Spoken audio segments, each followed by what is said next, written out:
মাদারীপুর সদর উপজেলার বিভিন্ন হাটবাজারে ধানের শীষের পক্ষে গণসংযোগ করেছেন বাংলাদেশ হিন্দু কল্যাণ ট্রাস্টের মাদারীপুর জেলার ট্রাস্টি ও জেলা বিএনপির সদস্য মিল্টন বৈদ্য। তিনি আসন্ন জাতীয় সংসদ নির্বাচনে মাদারীপুর সদর আসন থেকে বিএনপির মনোনয়ন প্রত্যাশী। বঙ্গ টিভির স্টাফ রিপোর্টার মোহাম্মদ শাহাদাত হোসেনের পাঠানো তথ্য ও ভিডিওচিত্রে থাকছে বিস্তারিত।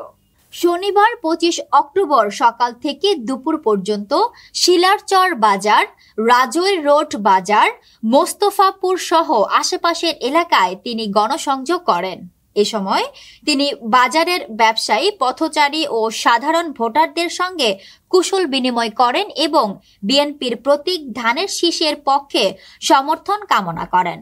গণসংযোগ চলাকালে মিল্টন বৈদ্য বলেন, দেশে গণতন্ত্র পুনরুদ্ধার ও মানুষের ভোটাধিকার ফিরিয়ে আনতে ধানের শীষের বিজয় নিশ্চিত করতে হবে। জনগণের পাশে থেকে কাজ করাই আমার মূল লক্ষ্য। এ সময় জেলা ও উপজেলা বিএনপির নেতাকর্মীরা উপস্থিত থেকে প্রচারপত্র বিতরণ ও স্লোগানের মাধ্যমে প্রার্থীর পক্ষে সমর্থন যোগান।